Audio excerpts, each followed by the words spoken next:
Hey, if you've got a YouTube channel and you're posting videos and you're just not seeing those numbers come in, then stick around, because in this video I'm going to talk about my 30 and 30 challenge in order to get your YouTube channel launched. And mine's not very impressive right now because I just started my 30 and 30 challenge, but stick around and I'm going to tell you what's going to happen. This is my 5th video in the 30s for 30, and let me tell you about it. In this video, you're going to learn why doing consistent video posting is key in 2026 for YouTube. And I'm going to break down how that data is going to help you succeed. Now, as of this video recording, my views and my click-through rates and my retention rates are not super impressive. I'm around that 3% click-through rate mark, and I'm around like 38 to 60% on average on my videos for view duration. It's actually not great, but it's not horrible considering that I'm not really making thumbnails and I'm not really planning these videos out the way that you would plan out like a channel that's getting 5 million views per video. But with that said, it's going to help me because I'm finding my audience. You may be part of my audience because you're here. YouTube thinks you might be part of my audience at least, so please be part of my audience. You know what I mean? Hit that subscribe button right now, please. Thank you. No? All right. Let's move on. This low percentage is expected in the very beginning because, to be quite frank with you, YouTube doesn't know who we are. They don't know. The algorithm has no idea who to send you to or who to send me to. And so right now it's learning who watches these videos and what types of people that is. It's basically categorizing who my audience is. So this 30 and 30 days I'm going to show you is how that's going to help not just YouTube, but it's also going to help me. So I guess we should probably talk a little bit about consistency and why consistency is so important. Because you see, YouTube is all about bringing people back to watch more and more and more video. And the idea for YouTube is the more people are on YouTube, the more people watch YouTube, the more revenue that YouTube will make. And if YouTube's making more revenue, then YouTube is doing better, and therefore they're going to promote the channels that push them to make more revenue. And YouTube does not want to promote people who are not consistent. So if your YouTube channel has no consistency, then YouTube's not going to be promoting your video all over the place because they don't want to get people hooked on a channel that's going to stop posting. So the 30 and 30 is going to help with that too. Just remember that really what you're doing here is you're creating consistency so that YouTube has more data for you.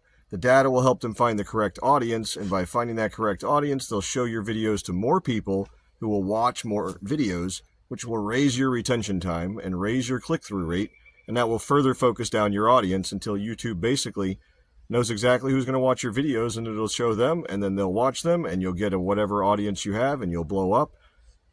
And you'll land wherever it is your channel's going to land. If your channel has only got, let's say, 2 million people out there that would ever subscribe to your channel, maybe if you're lucky, you'll pick up 10% of those 2 million and wind up with 200,000 subscribers. Now that can happen in as little as a day or a day and a half, or as long as 10 years. I've seen YouTubers that are on for what seems like forever. I mean, I uploaded my first YouTube video in like 2009 or 2005. I don't know, it was very early. But I lost that channel and the next one and the next one and the next one and the next one, and now I'm doing a new one. Now, to build this foundation properly, it's a really good idea for you to remember that it's the foundation.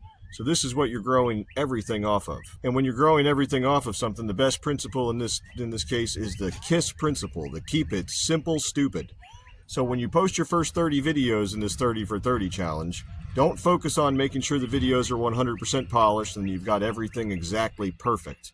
Because if you're fighting for perfection, you're going to mess up, you're going to get a little behind, and then you're going to feel like, what does it matter? No one's watching my videos anyway. Why am I doing all this extra work? I'm not going to keep doing this. Remember, the 30 for 30 challenge is not about getting a ton of views and making a bunch of money and getting set to be monetized on YouTube. The 30 for 30 challenge is to find your audience, to know who your audience is, to know what your audience likes, and to know what works for your channel. And for YouTube to learn about you and your content and your personality and what type of stuff you put out and you create. And by teaching YouTube's algorithm those things and by learning those things yourselves, you can put 1 and 2 together and you can make 3. I had to think about that for a second. Does that mean I'm a dummy? Am I lacking on the spectrum of intelligence? So build the habit first. You know, it's not about perfection. Use vertical things, use your cell phone to record your videos, point the camera to you, pick a topic and shoot your video, cut the ends off of it, cut out any little major mistakes in the middle or large sound, blips or something. If a siren goes by, you don't want to blow people's ears out when they're watching your video. But other than that, Shoot, cut, paste, send. Don't spend 10 years writing the description. Don't spend 10 years writing the title. Get something out there. The algorithm will figure out the rest for you, and it's a lot better than failing or giving up or putting something out late or not being consistent. Right now, we're trying to teach ourselves consistency. That's the most important thing to remember in this whole thing, is you're going for consistency so that you can get an education and the algorithm can get an education. And moving on from there, what we're going to talk about is how we're going to use that data that we get. You see, now I am all the way out on the other side of the property here because people kept walking up and talking and making a bunch of noise and working on stuff around me. And how are you guys going to hear me with all that noise in the background? So anyway, let's talk about how we're going to use that data. And for starters, we're going to go back and we're going to check our analytics. We're going to find out who our main viewer is. It's going to give us data on whether or not they are male or female. It's going to give us age group data. It will give us location data, and it will tell us how long they're watching what videos, how short they're cutting off at what videos. We can find out where in the videos they were dropping off, where in the videos they were watching multiple times. You find all that data out through those 30 videos in 30 days, and you take that data and you say, okay, this is the stuff my channel seems to really like. So I'm going to focus on making more content like this. And then you can either carry your 30 for 30 to a 60 and 60, or you can start posting 1 or 2 videos a week at that point and focus on the content that you know is working well. You got to do something that works for you, but I recommend that once you get consistent, you try to stay consistent. Now, a video a day is a lot of posting. It's enough to make any YouTuber go nuts if they're required to post a video a day. So I wouldn't say post a video a day forever. I would say post a video a day for a period of time, get your data, and then cut yourself back to a manageable number. Because what good is it to be a YouTuber and to make money on YouTube and to live your life as a YouTuber if you spend 24 hours a day, 7 days a week just worrying about YouTube? Got to make sure you're taking a break sometime.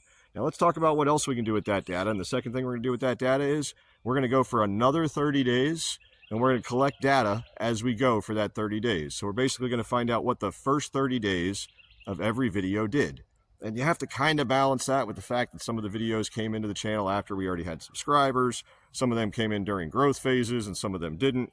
But the basic idea here is you want to know how well each video did in its first 30 days. How many people did it bring into the channel? How many new subscribers did that video bring in? How much watch time did that video get? How much was the click-through rate? How did the thumbnail look? You need to pull all this data from these videos, and you crunch this data, and it gives you a lot of information about what your specific audience is. I mean, my audience, apparently, based on YouTube stats, is males between the ages of 15 and 55. Generally, I guess 18 to 55 is what they try to say, but that's the age group, 15 to 55-year-old males. Most of the people that watch my videos are going to be males between the ages of 15 to 55 in the United States, which is fine. That's kind of who I make content for, so that's really good that YouTube has picked up on that and is sharing my videos with those types of people. But if you want to do your videos and you want to get your channel out there, find out who your audience is, and then you can make videos for your audience specifically. To end this video off, I just really want to talk about the fact that success is not going to come from magic. It's not going to come from luck. It's going to come from consistency. It's going to come from you showing up and putting the videos out. It's going to come from you doing the research and finding your audience. It's going to come from you giving YouTube the data it needs to find your audience. And then it's going to come from sitting back and feeding the machine once it's found your audience and they're willing to devour. So stick with it. And remember, this is only video 5 for me, and apparently somebody's watching it because you're seeing it right now.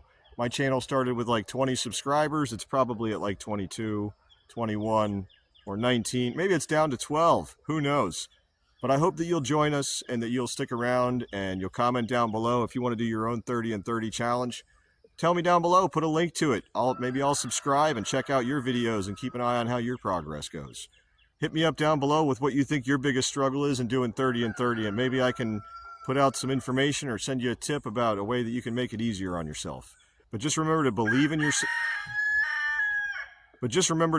yourself before I go over and turn a bunch of chickens into dinner, because they're starting to really bother me, the roosters, that is. Like and subscribe, comment down below, tell me what's up. You know, I want to hear from you guys. So thanks for watching. You know, you rock. You rock, and I wouldn't be here without you. So have a great day. Thanks for being there. To end this video off, because this is not going to be a super long one, it's going to be relatively long, but not super long, probably around 10 minutes.